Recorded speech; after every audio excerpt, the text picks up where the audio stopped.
What's up? Yeah, you think I'm what? You don't know nothing about me. Welcome to the Frame of Flower podcast. This is episode number 54. Let me double check that because I always forget this. Jesus Christ. What am I on? What am I on? What am I doing?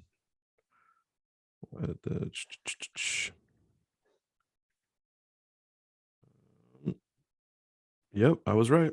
Episode number 54. Welcome to the Frame of Flower podcast. This is episode number 54. I'm joined by a very, very special guest, one of my favorite people in the cannabis industry by far.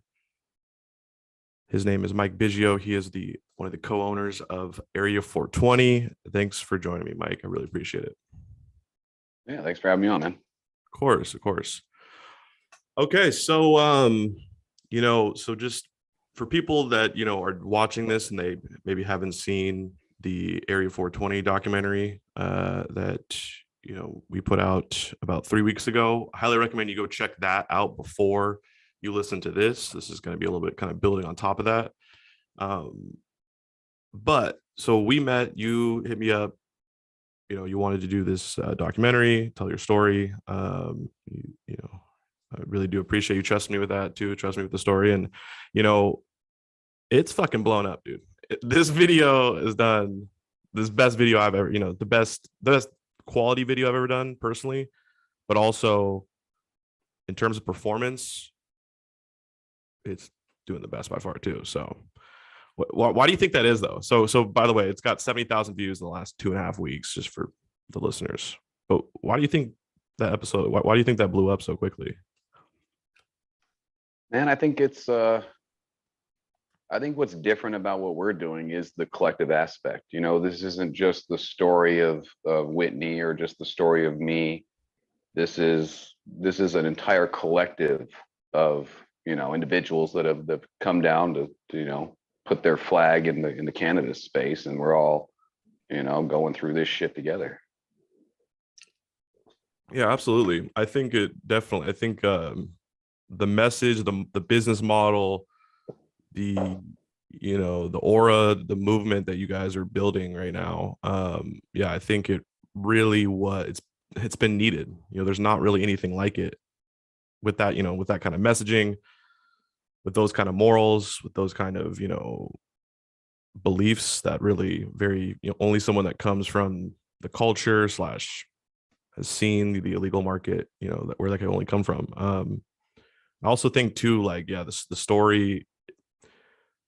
the story of you guys, annexing into the town of Moff, I think that shit's crazy as hell. That's what, when you first told me on the phone, I was like, what the hell? Like, this is nuts. So, no, I absolutely, I think you're spot on. I think it definitely speaks to a large group of people in the cannabis culture that, haven't really seen content like that, stories like that. So I guess, let's go in a little bit more detail of kind of your traditional market days. I'm curious. Let's start there and then we'll work our way through. In terms of, so we talked a little, I mentioned a little bit in the documentary, but I guess go into, because you said you were getting your bud from BC. Yeah. So my story goes back, man. I'm old now. I'm about to be 43. Feels old as shit. So we got the stories going back before any of this shit was legal. I kind of kicked off my weed career young. I think I was 16 years old. Started my first grow. Just started by buying and selling, growing a bit.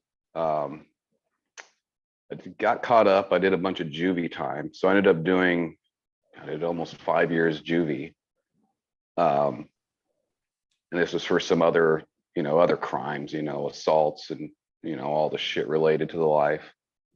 Got out, and that's when I really started growing pretty heavily, and that's when I started making the connections up in BC and really took the slanging part of this seriously. Got caught up. They raided my house. I was growing at the time, and they get that back then. They had that mandatory special offender minimum, so it was mandatory 8 to 48 years. I got lucky, paid a bunch of attorneys to at least get me down to the minimum.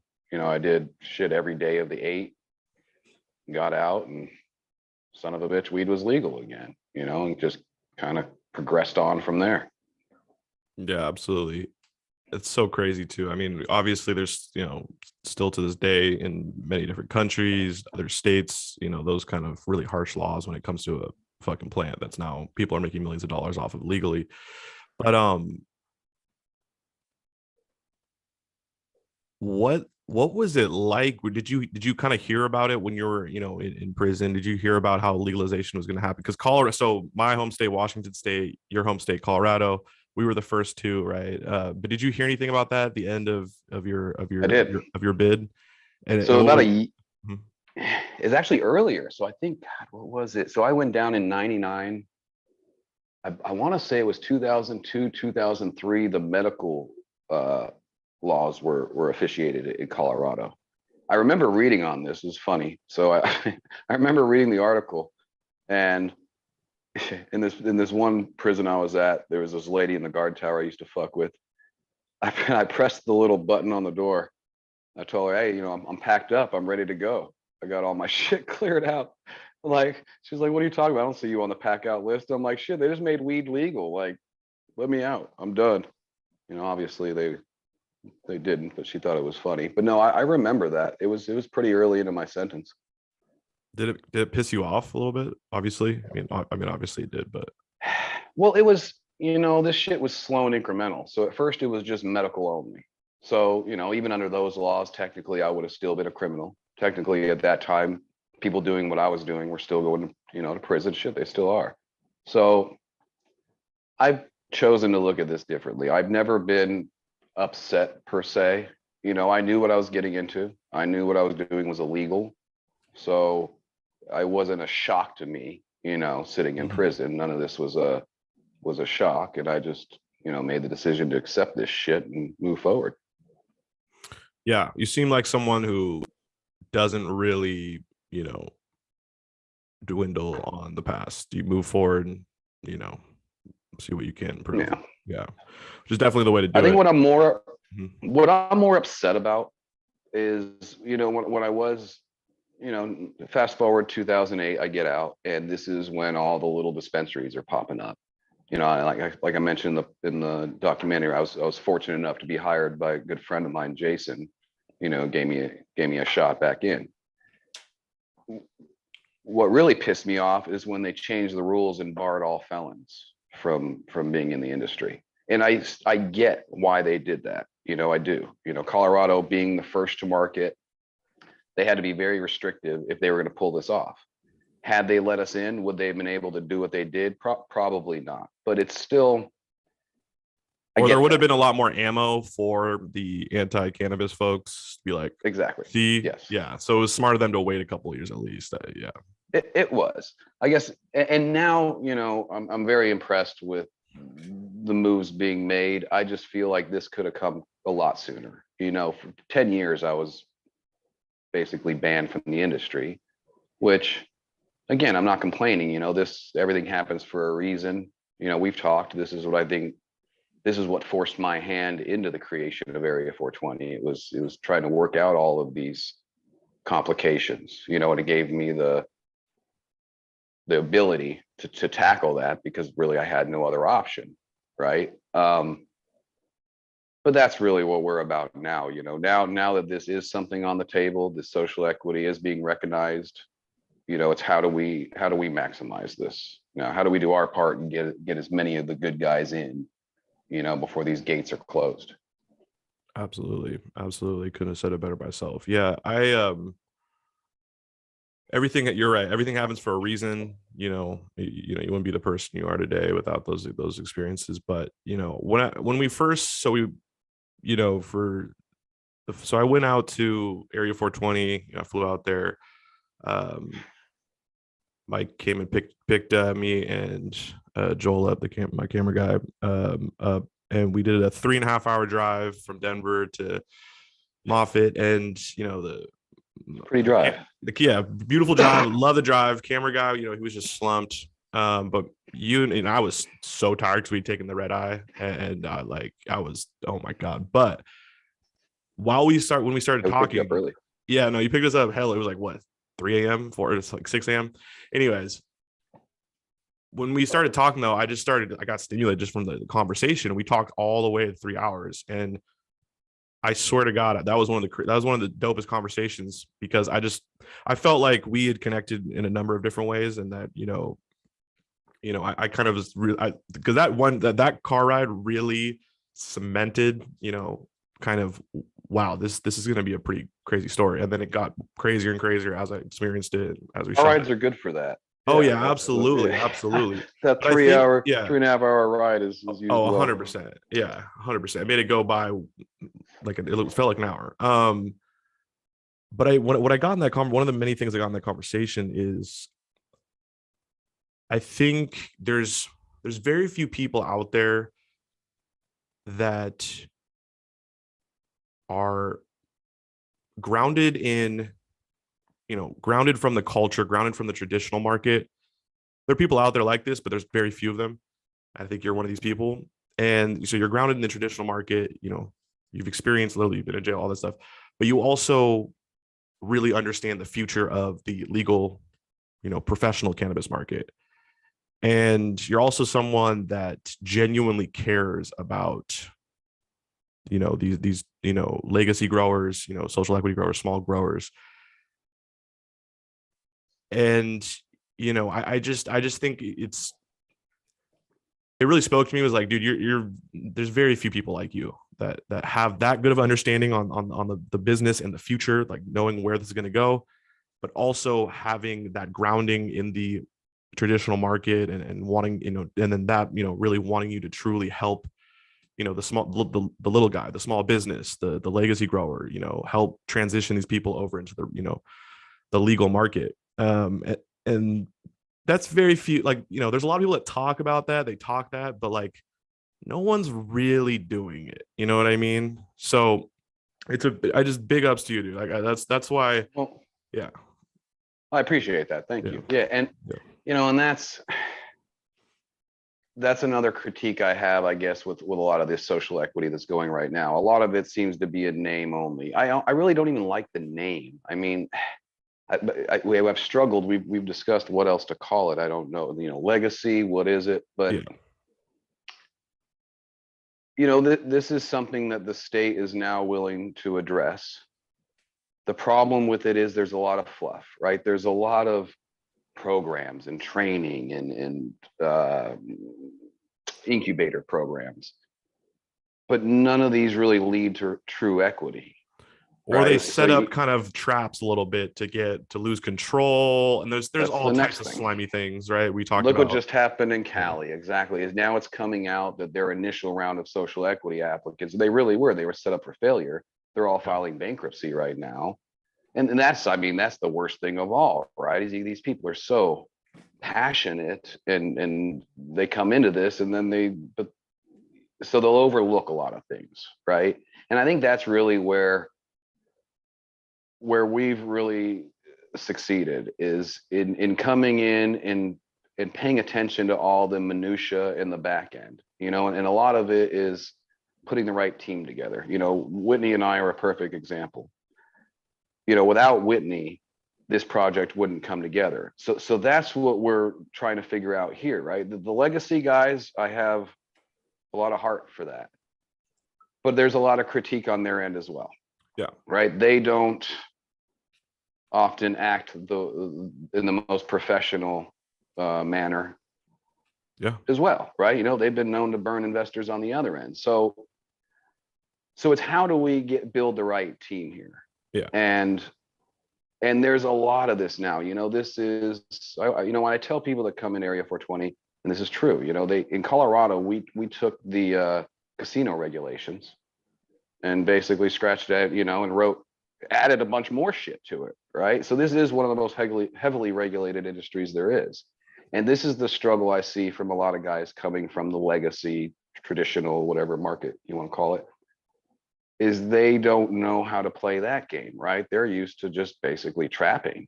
And in a lot of ways, so, you know, there's a trade-off. There's things that are easier, and then there's things that we all, you know, are happy to never have to deal with again. But to do this, it takes a special type. So the fine line that we're walking right now is, how do we preserve the culture, but yet still work with these other entities that could be considered corporate, right? And what I'm trying to do is simply make sure that the legacy people that come into this operation, their IP, their work is protected, and they have a fair stake in this, right? But it's going to take other money. This is where this is going, right? The floodgates are just starting to open. I mean, these are all the things that we've been talking about for years, right? They're playing out right in front of us. You know, I think federal legalization is coming quicker than people think. And then what happens then, right? And that's really what Area 420 is being built for right now, is the inevitable, you know, world market. Yeah, absolutely. And I want to get to the world, because and just in general, like you know, you guys' ability to realize, we have to play for the future. You know, that's what all, you know, especially small business in cannabis need to have that kind of framework of thinking, for sure. I can love that. Absolutely. We'll get to the, you know, I want to get to the whole business model here in a sec, but I do want to say that you're right. Like, you know, corporate cannabis is coming no matter what. I mean, we all know that, right? But it's, how do we, you know, get as many people in? How do we carve out a spot? How do we protect the small business? I keep saying it, man. We have the one thing that these big corporate money guys wish they could buy, and that's, you know, we're authentic, and they can't purchase that shit. They're actively, you know, trying to come up with brands and situations like that. So if we just hold strong, we don't sell out, and we, you know, maintain the culture. Yeah, exactly. That's all that's basically what we need to do.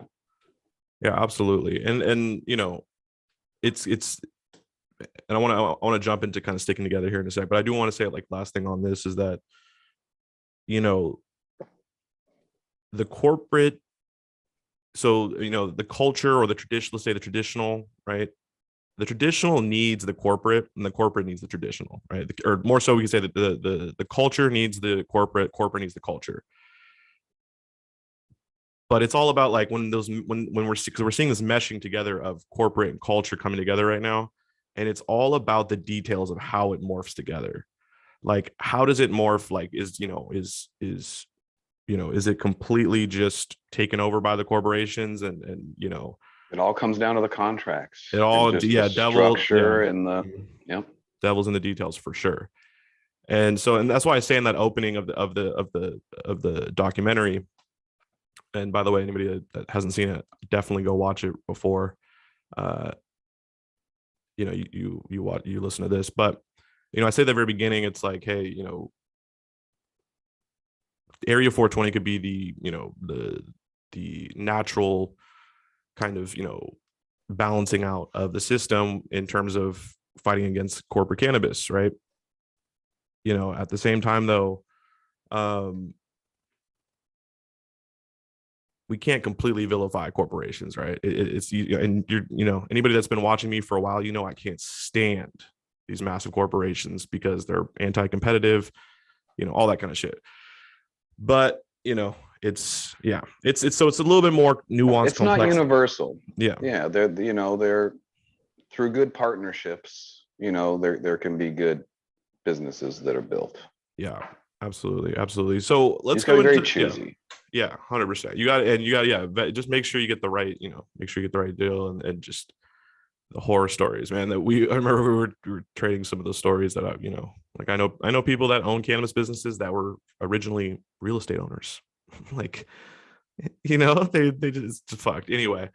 And that's the thing that I love what you guys are doing, is you're setting up and going into this whole collective, is you guys started out in real estate, but you know, when we were talking in that car ride, you know, the one of the first things you were like, you said to me, and that was an instant, you know, light bulb to me was, you know, we push everyone that comes and buys, you know, comes to Area 420 to grow to purchase a plot or own the plot themselves, because ownership is such a key component to, you know, being able to survive and not getting, you know, potentially, you know, having your license get taken because you can't pay the rent on the, you know, on the property, or, you know, all that, and you're upgrading a property that you don't own necessarily, right? Exactly. So I guess let's talk about the collective. Let's talk about how you kind of set up growers to, you know, succeed in the overall Area 420 ecosystem.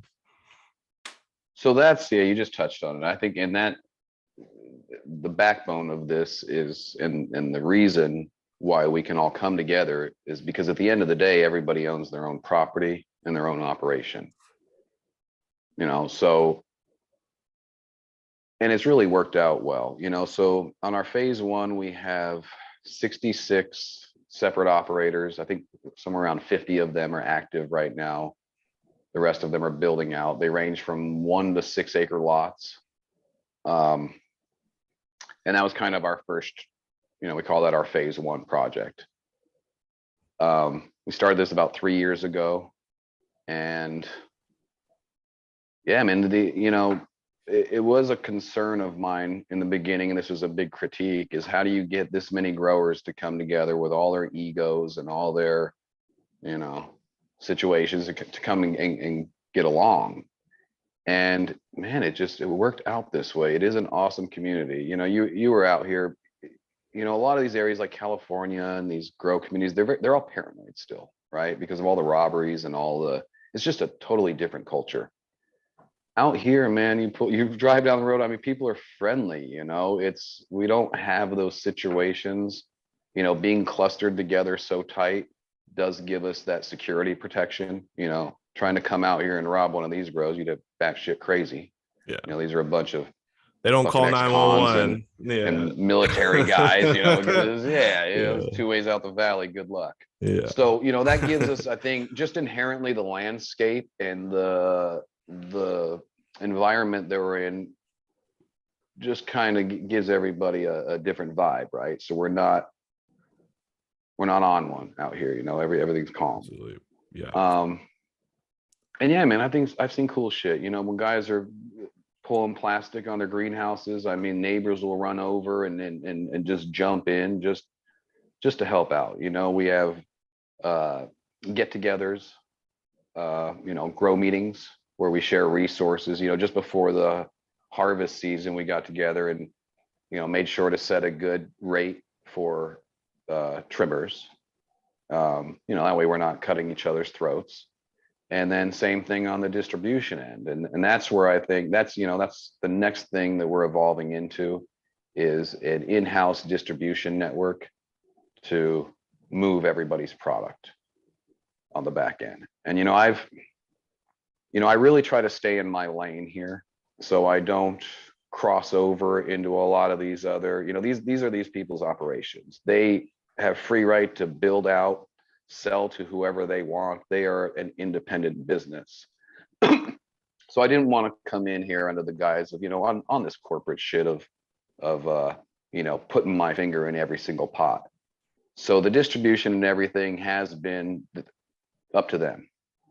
That said, you know, these guys, the more that we can support them, the better. So I brought a buddy of mine in that is coordinating all of the, you know, the flower, so that we can have an in-house distribution network.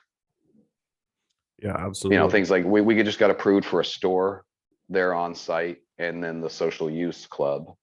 So just everything that we can do to help support these guys on the back end. You know, from compliance, you know, that's another big one. We just brought in a company called Canope. I met them at the social equity meeting that Denver had hosted. So they are, you know, a compliance company that the town is now hired almost as a liaison between the town and the operators, with the whole intention of, you know, let's, you know, we have a very good relationship with the state right now. You know, in our audits, we've had a couple of minor warnings, nothing big. People have been really good and on top of their compliance. But that said, you know, we want to keep that going. So Canope is going to come in, a gentleman by the name of Colin Mudd. He's awesome. He will be doing internal audits, yearly audits, and then working as support for the operators. And this is cool because, you know, a lot of these companies, they have their own in-house staffed compliance person. You know, this setup gives the operators out here the ability to not have to hire that position, you know, just saving money. Yeah, absolutely. Absolutely. And also just you guys have that support system to make sure that, you know, let's say something does fall through the cracks within that, you know, single operation of that company. Well, then there's the safety net of, you know, We want to catch it first. Exactly. Yeah, the town wants to know and have the ability to correct Yeah. it before the state has to come in and issue a violation. 100%. Yeah. And then the state likes this, you know, the state really appreciates municipalities that have an active role in regulating these things, because often they don't, you know, they're just sitting back collecting excise taxes and doing nothing to assist. That's yeah, that is the case for sure. A lot of this is exactly the, you know, the discussion we're having right now. This is what Area 420 is behind the scenes that makes all these other things, you know, doable. This way guys can come in here and through this network just do what they do best, right? And that's just grow, right? And through our network we have access to builders and, you know, the guys that'll come in and scrape the land and put your water line, you know, the whole nine. So that's a really big part of it. Yeah, 100%. I think obviously, like you were saying, that, you know, the state must really like it, one, because you guys are, because, you know, Moffitt's taking such an active role. I also think too, like, you know, I remember Whitney bringing this up initially, and just real quick, if it's a little bit under 50% of all the licenses in Colorado. It's like, all right, so with our phase 2 and 3 operations, yes, last I checked of the licenses, I think it came out to like 42%. Wow. Of the cultivation. So all 42% of all the licenses in Colorado, individuals too, not like stacked up on one company or anything, right? Or, you know, for the most part, right. Yeah, which is, and these are, and each of these represented by an acre of land. Yeah. Hell yeah. And then you're also getting, you know, I remember seeing those people. I'm glad this never actually, you know, was, you know, I'm glad that these different court cases involving like the RICO cases for cannabis smell. So there was multiple cases that were yeah, I remember following those. Yes. Yeah, right. And this was the craziest thing ever, because it was like these people were complaining about the smell, like the, you know, people living around. It was in Colorado Springs. It was out here. There was a couple. There's one there. There was one in Oklahoma. There was one. Yeah. Luckily that shit failed. Oh yeah, they all failed. They didn't. Hopefully, yeah, because that'd be a terrible precedent to set. You know, a RICO case. It's such a weird application. The RICO case too. It's like, because they're saying like literally every single cannabis, you know, cultivation place in like this entire region. You know, they were charged with, you know, I can't remember the exact charge it was, but it was the complaining about the smell. Anyways, but stuff like that, not an issue out here. Yeah. 100%. That's why you want to go to a rural area. Yeah, absolutely. Yeah, and it's such a beautiful area too. Like I actually, you know, I'm from the city, like literally, you know, grew up smack dab in the middle of the city of Seattle. And, you know, I'm not the, you know, I definitely, you know, I like the country, but I'm not, you know, but I actually loved the 3 to 4 days that I was up there. It was so peaceful, just good vibes, beautiful. I just really enjoyed my time up there. Feel very free. Yeah. Feel very free. Yeah. 100%. Going back though to, you know, the collective in the future, right? What really was like, you know, because this is the first time we're really seeing a collective of this size really start to come together. And I think that the creation of this town, or the rejuvenation of this small rural town that went from, you know, $27 in the general fund to over 7 figures right today, because of all the tax revenue. I think it's, you know, there's nowhere else where this is happening, right, at all. And I think that that place, that building of the town, that creation of this potential city, cannabis city, is what really helps drive the collective. Because people have tried, I know people have tried, they're hard to do. Collectives can be really tough, but I think there needs to be something that really unifies the community, right? That, and that is what this really, like, the first place where like a whole town is pretty much popping up just for cannabis. And there's always been little towns like this that have, all throughout Cali and other places, that we're doing this with the traditional market and stuff, but this is the first where it's like official. It has a considerable amount of licenses, in the entire, from the whole pool of the entire state. And so I think that, what do you think about that? Do you think the region connects, that community that you guys are building, does that help push that vision of the collective?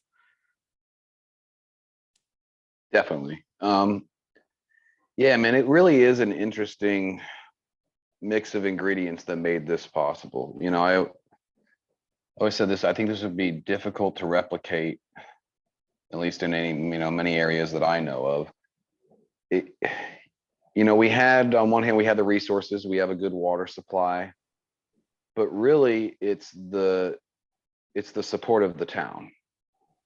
And I think the recipe here is a statutory town versus a county, right? I think I mentioned this in the documentary as well. On the county level, when you have the planning commission and zoning and commissioners meetings and whatnot, there's just an inherent complexity to the whole thing, which I think leads to corruption and a bunch of bullshit that just makes it almost impossible. I really think this could only happen on a statutory town level. And yeah, I mean, the fact that the town was basically not really a town. I mean, as it sat, we were able to come in and that was a good, win-win benefit. I always tell people I didn't bribe anybody. And I guess this is my point. Short of bribing people, because we've seen that scenario play out, right? But short of going in and corruption and bribing people, I don't know how else to do it than this. And a big part of it, man, is we didn't come out here with some delusional mindset of what this has become now. I had no, delusions of grandeur. It was very, very incremental. It started with the approval of the first license and just trying to get, my old caregiver grow as a legal sanctioned facility, tapping into the water supply in the town. That was kind of the warm up for what ended up becoming Area 420. And, that gave the town time to see that the sky didn't fall. Another big part of it is I really did immerse myself in the town. I mean, they saw me there daily, right? I was at every meeting, but I was also in the town doing shit every day, right? So that's another part. How many years ahead of time was that? Like, I remember, like how many years ago did you start doing that? I came down there in 2014, I think, is when I really started getting into the town pretty hard. Wow. Yeah. And going to the town meetings and yeah. And to go back to, I want to clarify, just because there are probably gonna be people that are gonna watch this, they don't see the documentary or just don't get it. Yeah. What what you mean by just short of corruption is, this is really the only, like you're saying, this is probably the only way that this would really work, because right, this is a town that's less than 100 people at the time. It's falling apart. There's really the people that are the town council, they're just a little tired. There needed to be some fresh blood that came in there and was going to potentially bring in jobs, money, all that stuff, right, that was needed. And so that trade-off, really, where the town gets all this tons of tax money, rejuvenation, all this in obviously in a system that was bigger, more complicated, with more levels, more hands in the pot, potentially, right? that, you know, that wouldn't be possible. That's where you would have to then go into some sort of, you have to bribe people, you'd have to go into corruption, you know. There's a lot of that shit going on, Oh, you yeah. know, and there's a lot more probably, you know, that aren't even getting caught behind the scenes 100%, deals. 100%. And the big markets, especially, I know, I mean, I've literally talked to people and they've kind of made little hints to me. Yeah, you know, we're riding nice. I've heard some stories too. Oh yeah. Yeah. I mean, obviously Florida was crazy. I mean, but I've heard about New York and other, you know, kind of areas in that, you know, northwest Like I region. said, you know, Northeast. Yeah. I don't know that this could be done east of the Mississippi, you know, because just the way the government works out there, it's just much more corrupt.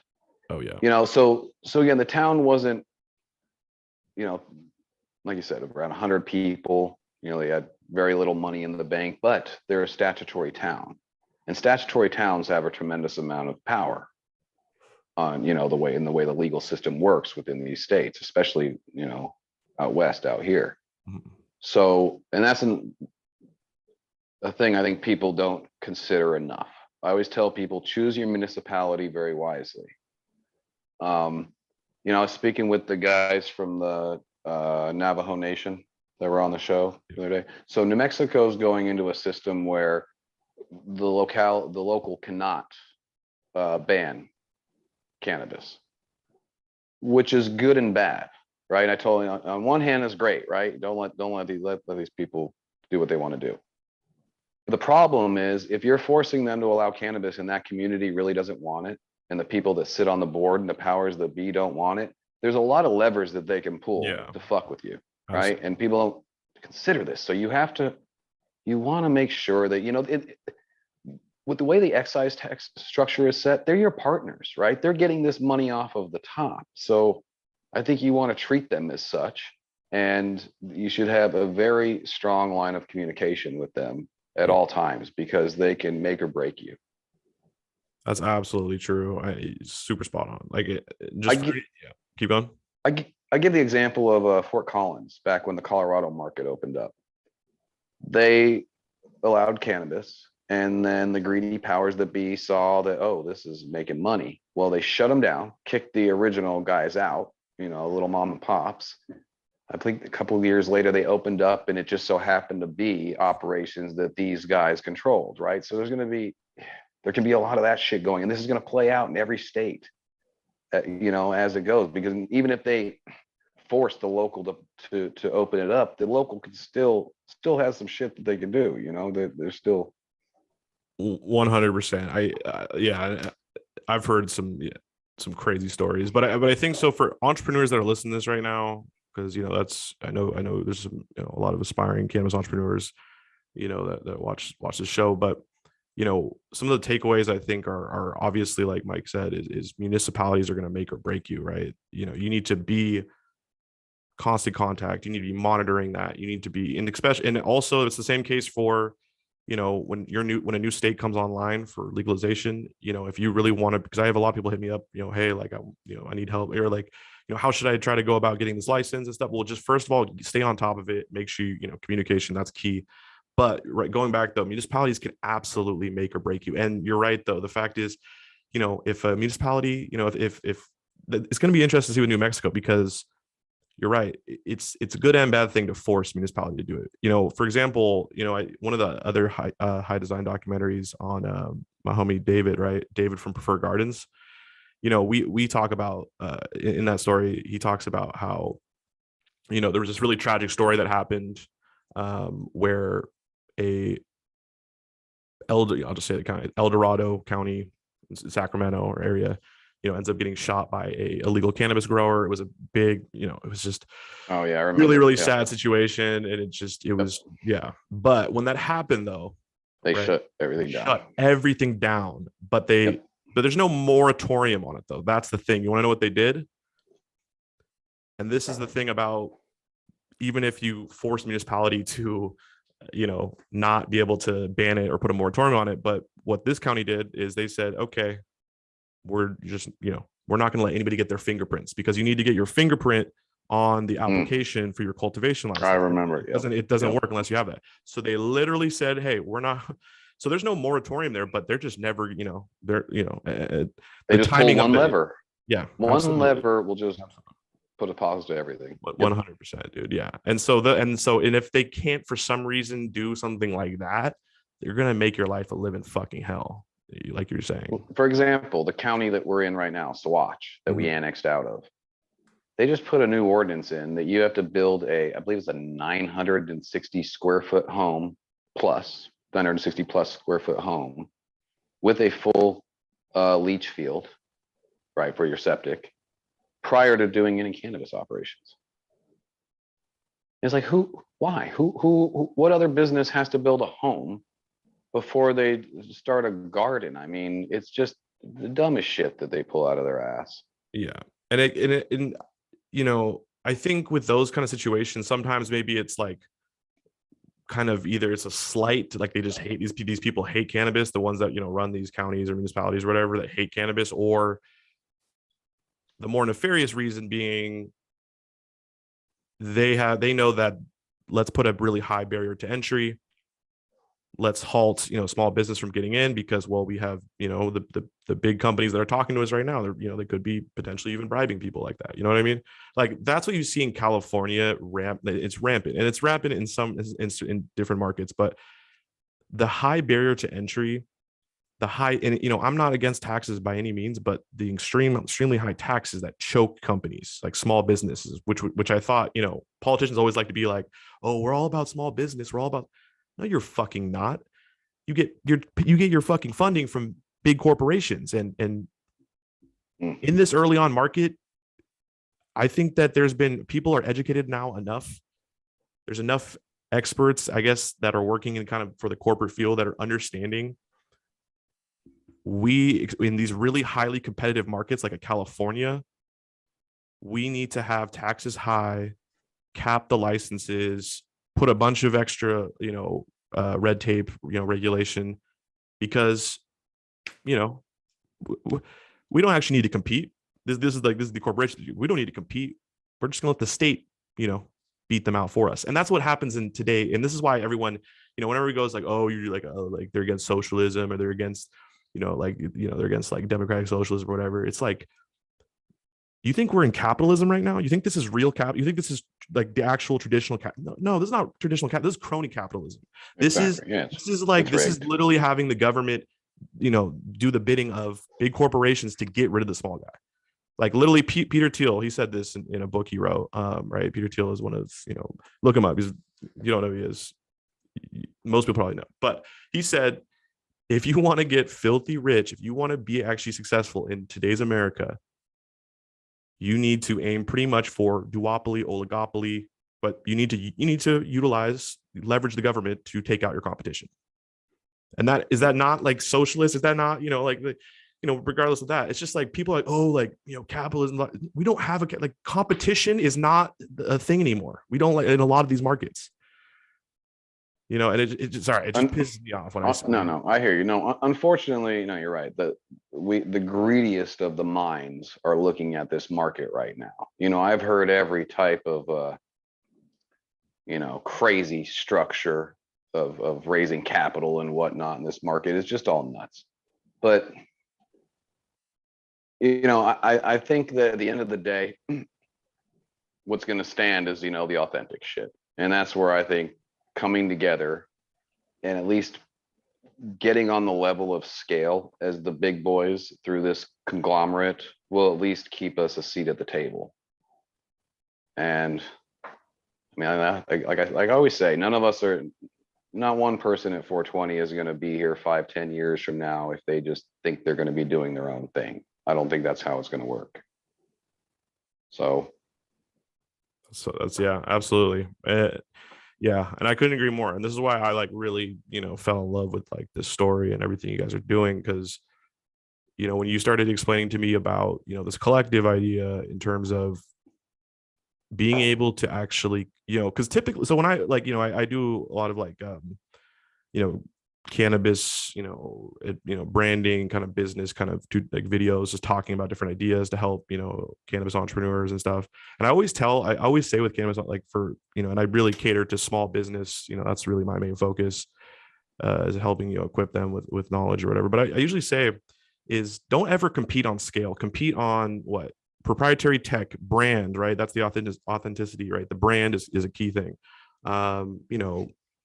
Proprietary SOPs, genetics, right? Those are the things that you can compete with big corporate, really anyone. Like that's where you can build value and actually leverage that into, let's say, one day you have, you're going to get bought out. That's when you actually are at the table and you actually have some leveraging. But what I always say is don't ever compete on scale. I say never fucking compete on scale because it's not even worth it. But that's the difference here. This is the exception, which is the thing that blows my mind. Right.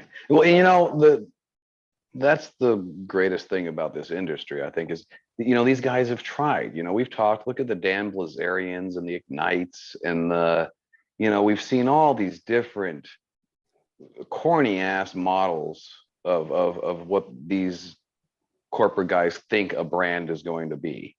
And it never seems to really work out. Who's the biggest brand right now? The cookies, the jungle. These guys are from the culture. Again, this is what these corporate guys wish that they could capture, but they can't.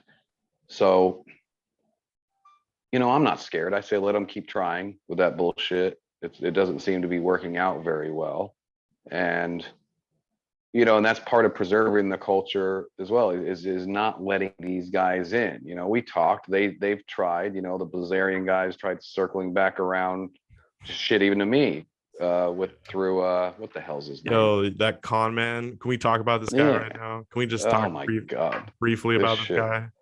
This is exactly what it's about, man. Is if you want to preserve, you got to block this type shit, right? There's going to be a lot of these deals and money coming, and you got to put that shit to the side and keep your course. Yeah, absolutely. Yeah. So for the audience, so I get a call a few months ago, or from Mike calls me, is just asking me, hey, have you ever heard about this person? I'm not going to say their name. I can't even remember the name, but I'm sure people, if you want to do research, you can probably figure it out. But he's Mike's like attached to the he's attached to like Ignite. He's attached to like he's just naming all this like thing. He's like and he's saying he wants to buy everything. Working with Be Real, got contracts with Be Real, and all this fucking bullshit. Right. Yeah. And then I go, okay, so I take down the name, I do about 5 to 10 minutes worth of research, max probably. And then I do some more research later on. But after about really 2 minutes, I just, absolute con man. This guy is a literal con man. Like he literally, he had a connection to Ignite, and I don't really know if that's, it seems kind of like it, but just an absolute grifter, just someone who just didn't give a fuck about the culture. Literally though, if you look up this dude's name, pops up number one thing is this guy is a legit con man. Not a very good one, especially when you think about it takes one look, one search, and all that shit pops up. See, but now this is what they've moved their operations to. That these con men are in here trying to seek out, these stores, this real shit, from the culture, and try to capture it and purchase it. So I think that's going to be the next wave, right? They figured out that their bullshit doesn't work. So now they're going to try to pirate other people's stuff. Yeah, absolutely. And lie and tell people they're representing Be Real. And then now he's on the other side telling people he's owner at Area 420. It's just, this is how they operate. And there's so much of this going on. Yeah. And that's we almost need like a public service announcement, because I know a lot of these social equity guys, man, I'm getting calls like crazy. Yeah, I'm sure you too, that these guys are trying to navigate this.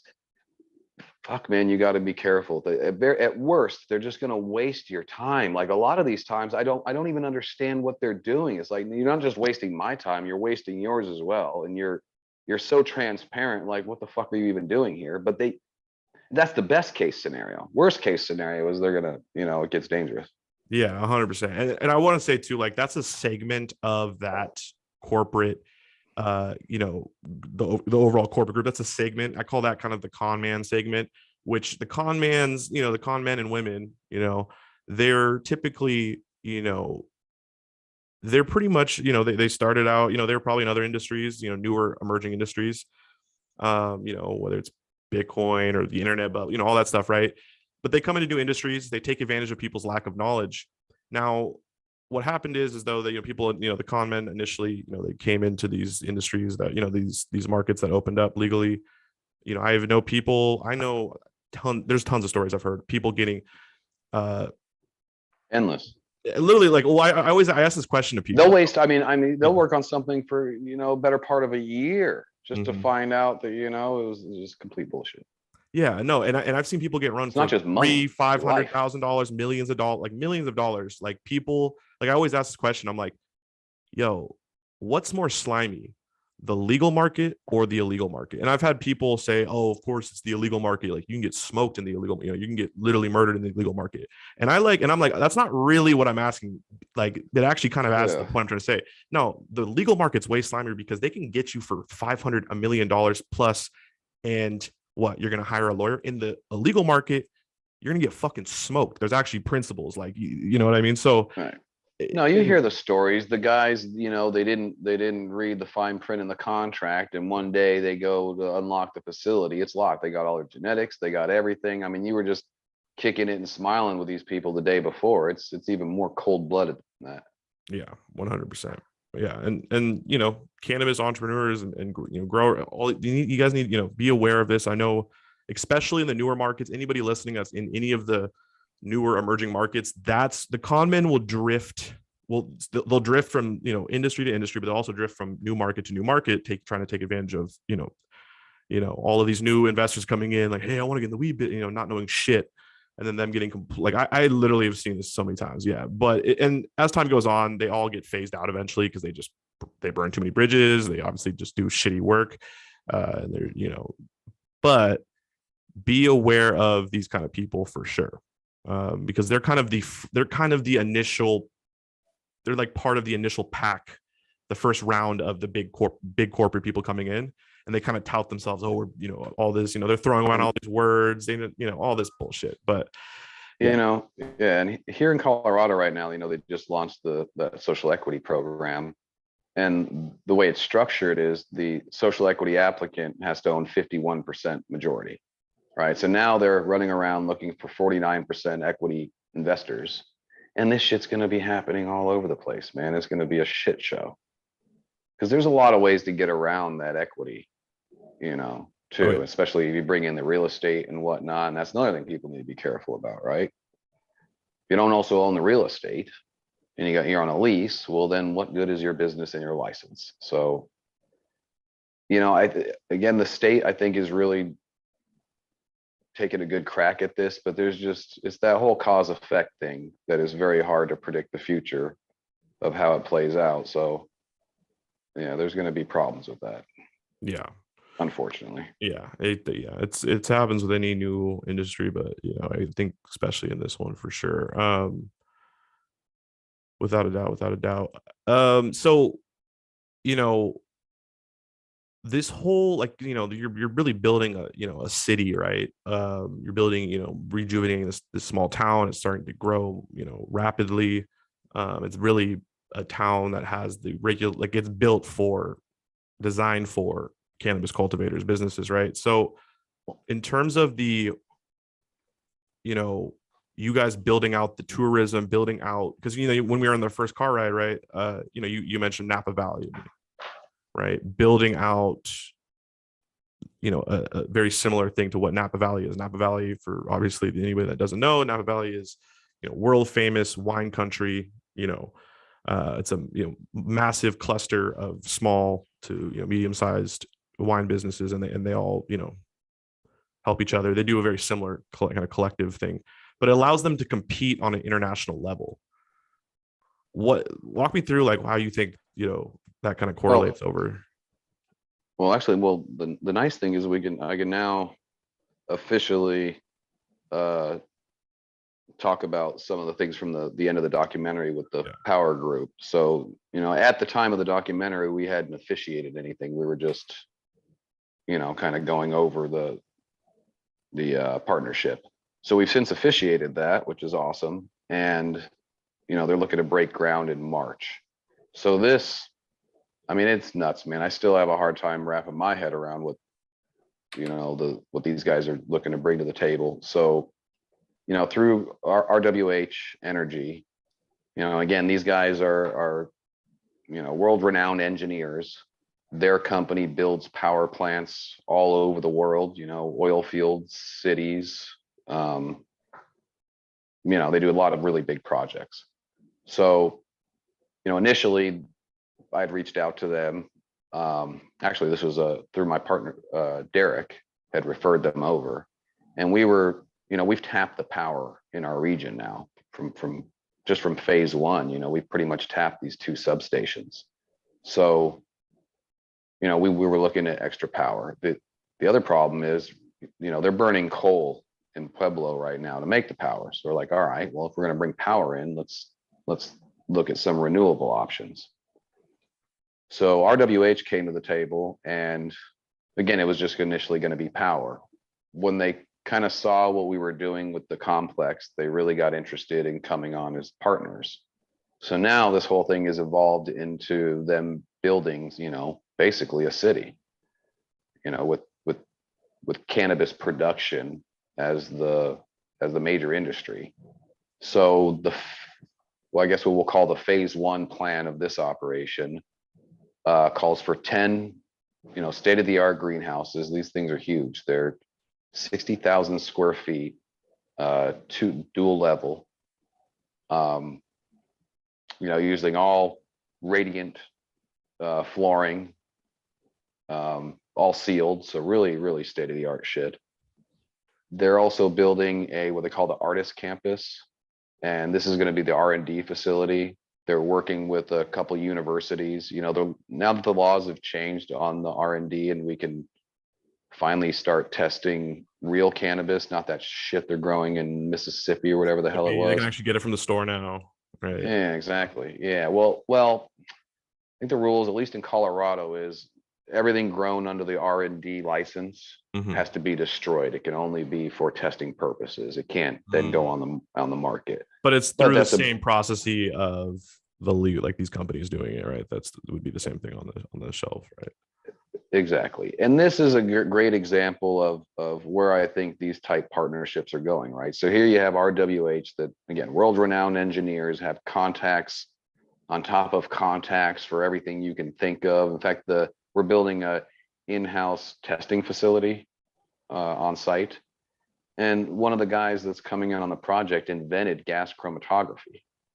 So, they just really have access to really top talent. So these are the kind of partnerships, I'm really excited to work with, because this is, they have that knowledge on the back end that we don't have.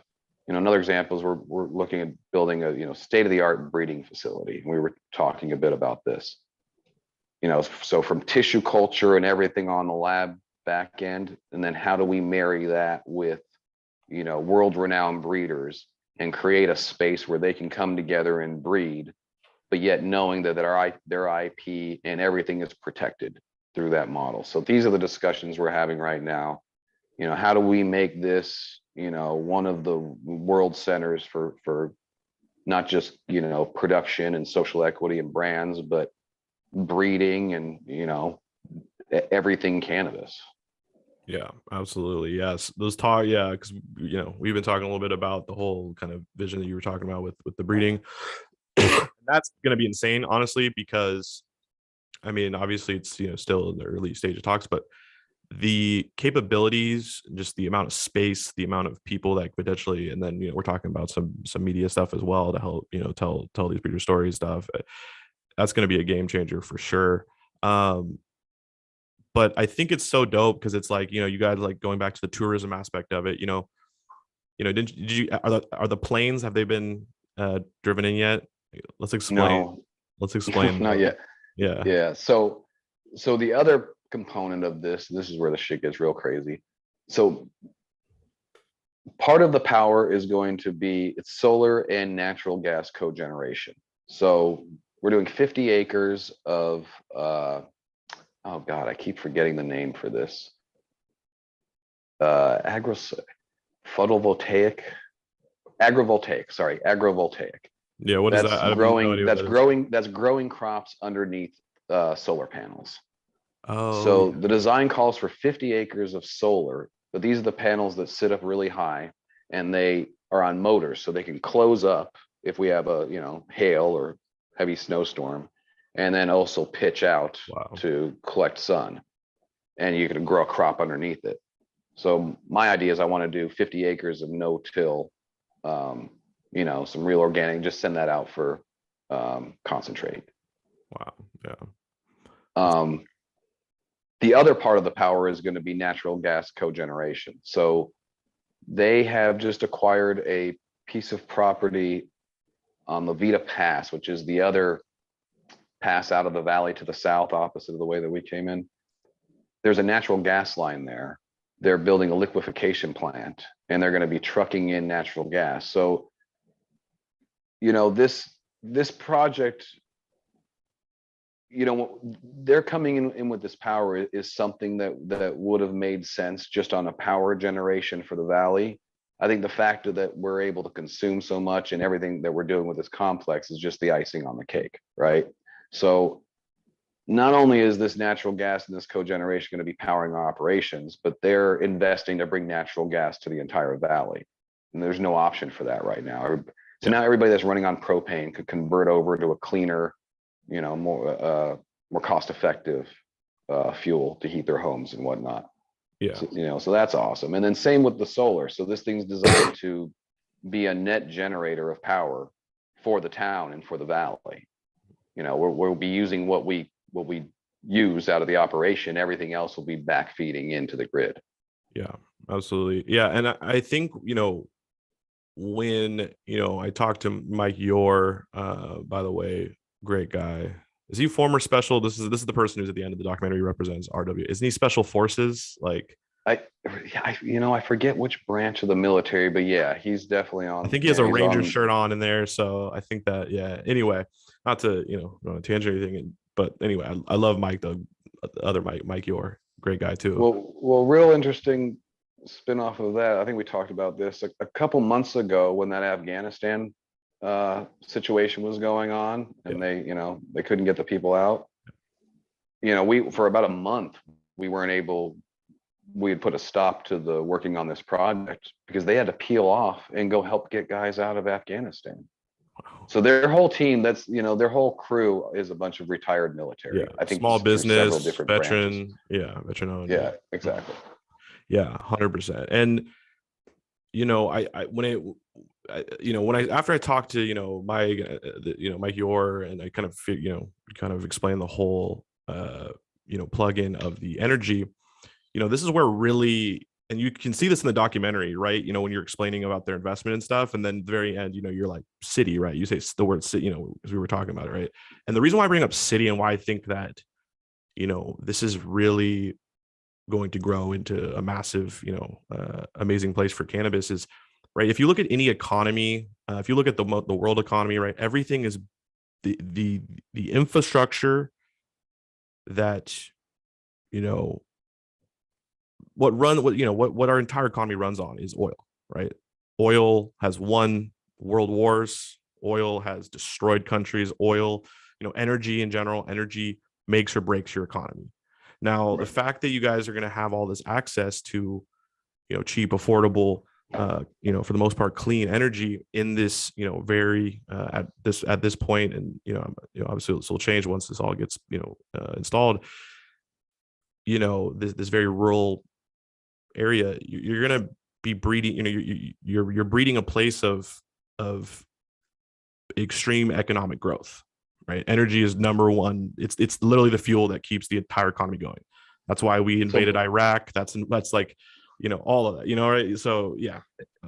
Efficiency is the number one thing in the design that we're going for here. So these cogeneration power plants, currently they're building natural gas.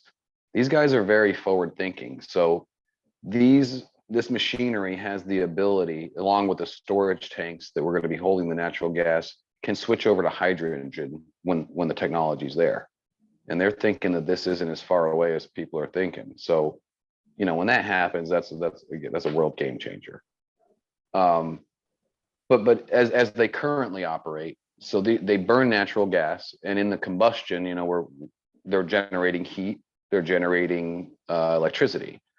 That heat, they're also generating water. So through the burning process, right? There's water being generated through these. So to keep the efficiency up, we're using radiant heat pipes through all the facilities. So we're capturing the heat from the combustion as our heating source, and that can also be reversed into cooling. So in the summer, we'll have radiant slabs that are removing heat from the building and reversed in the summer. That's crazy. That's insane. Now, and then the other benefit is CO2 is a part of the combustion process. We're scrubbing, capturing that. And each of these facilities will have, CO2 gas as a utility to the property. Wow. So you can do CO2 closed loop, all that. Exactly. Wow. Exactly. That's amazing. That's amazing. Yeah, absolutely. And what I think also, kind of piggybacking on your point, when people talk about the new era of energy and being sustainable, all that stuff, right? People always say hey, actually a lot of countries in Africa or other places around in the world that are less developed are actually and you could kind of argue, right, that that massive valley, right, it's the highest alpine desert in the world, right, this in this county, in this town. It's obviously very rural. It's pretty undeveloped, right? So it's in a similar place where people can come in now and actually apply technology and have a fresh, clean plate to apply, this new technology that's going to be more efficient. That's going to be, and I would assume too, set up to adapt for the future. But if you look back at like a lot of, a lot of the US, right, cities especially, right, there's you kind of people, these cities get into a crunch when they make terrible decisions 30 years ago, right? And we were just having this conversation this morning with the engineers about the beauty of the fact that there's no lines in the ground that we're working on, right? There's just nothing. So we have a complete blank slate. And we're having that kind of, in New York right now, how do you do this shit, right? I mean, it's like, imagine. It's just not. I mean, this plan calls for big, 12-inch insulated, lines throughout the whole. So it's, it definitely makes it much easier. It's a good place for this project. Yeah, no, it definitely is, dude. It's such a beautiful place too. It's an amazing place. What else we need? I'm curious. I want to bring up Crestone because of that whole thing. Because I just think it's so fascinating. But let's get into that town. Crestone, and I'll just go briefly. So before this whole story, I listened to this podcast about like 3 years ago with my ex-girlfriend. Vanished. It was Up and Vanished. I think it was season 2 or something. It's a really big. Guy does an excellent job at that podcast. He did such a good job. Yeah. Well, and then here, I want to get into that here in a sec because they did a great job. But let me explain this for the audience. So this Up and Vanish, right? This is the second season, right? Each season covers a story of someone that just goes missing, and they, people, and they're cold cases that they're actively trying to be solved. Anyway, so there was this season 2 was all about this girl named Crystal, I believe, right? And Still Rising her, yeah, and I knew I just had spent because it was like 10 episodes, an hour, so much description of Crestone, and then a couple years later end up going to Crestone because Crestone's it's nearby, right? It's like it's 15 minutes away from Moffat, yeah, right. And it's this crazy hippie town that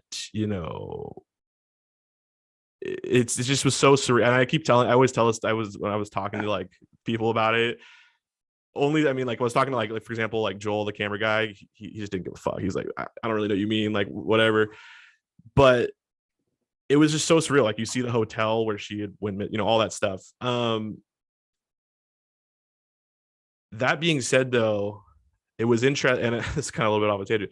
I was, talking to some people, right, that from the area that I was talking to them at Area 420, and they said that whole reporting was completely off or something, they thought. But I don't know. I don't want to go, have to go too deep into that. I just it No, blew my I don't think it was entirely off. yeah. No, but there is some tie-in. So, you know, Crestone is a very interesting place. In a lot of ways, I think it's what made Area 420 possible. So, you know, rural areas in Colorado are very normally extremely conservative, right? And something like what we've been able to achieve out here, just they would not allow it, right? It's just not the way it would work. My theory is that Crestone over the years is a very free-spirited, I call it a free-range mental institution.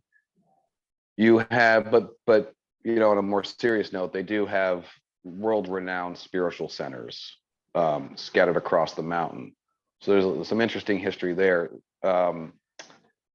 Maurice Strong, who used to be the head of the United Nations, and his wife Hannah Strong basically owned that whole portion of what they call the Baca, which is now a big subdevelopment that, you know, somewhere around 3,500 people live in now. Back in the day, they donated a bunch of land to all the, you know, Buddhist religion, you know, you name the religion, they have an awesome spot hugging the mountain there. Yeah. So over the years, it really brought in, more spiritually minded people to the area. And I think over the decades, that has had a big influence on the valley and the county as a whole, which kind of gave the what would be more conservative, closed-minded ranchers, I think, you know, kind of opened their mind up a little bit, because it is very unique, you know, and the entire valley just kind of has that cool factor to it. Yeah, 100%. And to also, I want to clarify too, like this, you know, this whole story, it was a very unusual story with this girl going missing, because I mean, there's weird cult shit going on up yeah. there. I mean, imagine this is an area with literally no police. So we have, I believe, a sheriff and I think 5 deputies that have an area the size of Rhode Island as their territory. And they don't really care to work that hard just in general. So it is a virtual free for all out here. And that, you know, it's a double-edged sword. It's good in the sense of, I always say, you know, you don't want to do any business in Crestone. They're just a little too far gone. It's a cool place, but it's not the place to do business. Yeah. But yeah, it's a very safe. I want to clarify too. It's a very, very safe place. You know, like it is. No, yeah, it's not like you're gonna get caught. Yeah, no. I mean, if you're into crazy cult shit, you know, well then, yeah, crazy cult shit might happen to you. But no, I don't see any of that. I dodge all that nonsense. Yeah, absolutely, And it's just it's fascinating just with that whole story. And then there's, you know, then there's the Love Is One. There's the other. So that's another. It's a whole other cult, right? That's a whole other cult. I mean, like I said, this is if you're into the cult, this is the place to come do it, boy. You can start yourself a cult out here. Yeah. And anybody, if you're in, like, what was the name of the cult, by the way? I don't want to go into the details, but just for people, if you're interested, you can look it up. What's it called? Love is One. Love is One. Oh, yeah, it's a wild shit. You have to. If you're interested in it, go look it up. It's 100%. Yeah, but so in terms of a little tangent there, but I had to read that up. Yeah, man. Well, anything else you want to touch on here? Obviously, I'm definitely gonna have you back here, but I wanted to, you know, for this initial podcast, is there anything else? No, I think there's a good update, man. I think there's gonna be a lot more things coming up soon. You know, I'll be more excited when we can actually show and, you know, not just talk here. So, but we're breaking ground soon. You know, we're having those discussions every day on how to structure this out. So I think there's gonna be a lot of exciting things coming down the line. Hell yeah. I'm so excited to see how this all plays out. I'm very hopeful, and I think this is very beautiful what, you know, you guys have put together here. And you know, I just think it's, you know, like when we first started talking, and then, you know, we, you know, did that car ride, and then we kept talking obviously throughout the whole trip while I was there. You know, it just, by the time I had left, I was just so like, it was just, I was amazed. I was like, this is such an opposite occurrence that we, you know, like this is such a unique thing where we don't, you know, now we see big corporations coming, and now we see, you know, we haven't seen really any sort of movements, forces kind of rebalancing out, you know, from the other side, kind of coming from the small business legacy growth, you know, nothing, you know, really of structural and, like, you know, importance that I've seen until this recent, you know, until this. Well, they make it hard. I mean, you look at like the county or a lot of these areas, they won't even let you get within a certain 1,000 feet from each other. You know, they're very actively That's in the part of the way they regulation. regulate these things, keeping people from clustering together. Yeah. Even though, you know, especially on the grow end, like store, like what's the point of clustering all these stores together? But on the grow end, you know, that's what we found in there. Why scatter this out and piss off a bunch of neighbors? Just designate an area for it, and let's just do it. And you know, and then you get the whole economy of scale benefits. But so yeah, no, they make it very difficult. Yeah, no, they do, and it's amazing to see that this is, you know, what you guys have done is just come to fruition, and you know, you and Whitney and your whole team, just absolutely amazing. By the way, guys, for you guys watching, so as you guys can see on the screen here, I just shared the screen. You guys can go to Colorado area 420.com. You can check out their website. You know, you can get contact info. Also, you can follow on Instagram, Facebook, all of that stuff as well. So that's Colorado area 420.com. Definitely check that out, guys. But yeah, man, I just, like I said, really, really amazing to see what you guys are doing, and I'm very excited to, you know, continue to have you come back on the podcast, and, you know, give us updates and stuff. And yeah, dude, I'm just so impressed with just everything you guys have done, and I love how the kind of, you know, fate kind of took you to this place, right? You know, and I love when I was talking to Rico's somebody that's on, you know, the team, on the Area 420 team, you know, he was telling me, it was like, what, like 6-7 years ago, right? I mean, he was homeless, right? He was saying, right? Was that? Rico? Yeah. Yeah. Yeah. And just like, maybe I shouldn't say that, I guess, on the part, but like, I think he would, I don't think, like, No, he ain't got no shame. No, I mean, yeah, you know, absolutely. It's just the growth of that's the that though from struggle, man. If there. you're Yeah. gonna Mhm. Yeah. Yeah, if you're gonna work with the social equity and the grind, you know, you know, everybody out in Moffat, you know, the shit's not easy. We're in the middle of Yeah. nowhere. It's a struggle for everyone. You know, a lot of these guys are bootstrapping this shit. They're living on site. They're doing without, you know, at least the first couple years until they can, you know, start taking some good profits and moving forward. Yeah, absolutely. And I just, yeah, and I just, that growth from, you know, from that, you know, there, and just also just, I don't know, it's very beautiful. It's, you know, just I'd love to see it, and it gives me hope in, hopefully not a completely, you know, disgusting, overly corporatized cannabis industry. And, you know, I think that you guys are really, you know, a major, you know, a major structure that's forming, that's going to help preserve the culture in a really, really meaningful way. And yeah, it's amazing. Well, thank you so much for coming on the show, by the way. I really appreciate it, Mike. I'm gonna put Mike's Instagram. Is there anything else you would want me to put in the description? I can't put the website, because anything that's not approved by YouTube, you can't put in the description. Yeah. Bullshit. But I guess one thing, I guess one little update I want to throw out Yeah. there, just so I don't get swamped in my, so, you know, with this new partnership, we are transitioning into a new model. So, you know, before this, it was pretty simple. We were selling lots, right? And then people would build, and it would be their operation. So we are down to our final 5 lots that we're selling. The rest of them we're putting on the table for this new project. And now we're transitioning into a model where I'm going to be recruiting talent to come kind of run these operations. So just just a heads up on that. We are going through that transition right now. Yeah, 100%. But I'm excited. I mean, this could be a much more interesting opportunity to work with some really good guys. In new state of the art facilities, Yeah. and just build and develop some, brands and some projects. Yeah, 100%. And, yeah. So guys, maybe listening, looking for talent, looking to, bring more, obviously talent people that, are trying to innovate,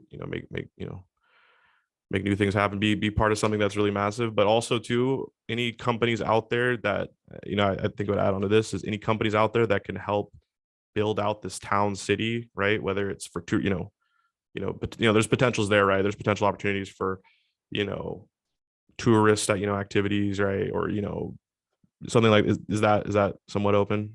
Definitely. Yeah. Yeah. Oh yeah, man. I mean, we have our projects here, but I think that's going to support, we already had a group come to us that wants to build a hotel, separately. Yeah, I mean, there's a lot of land out here. There's a lot of opportunity for future developments. I think it's going to blow up pretty big.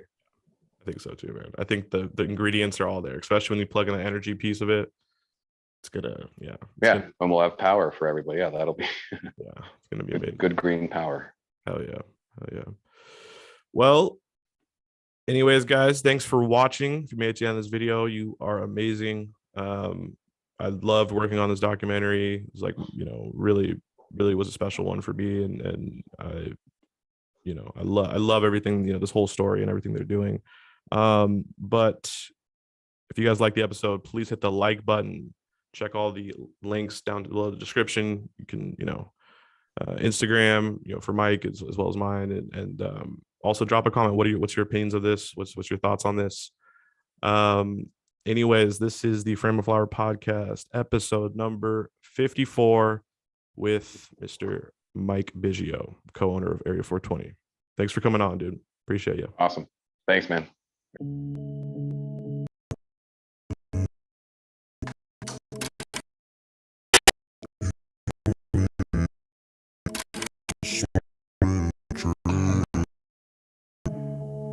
What is up?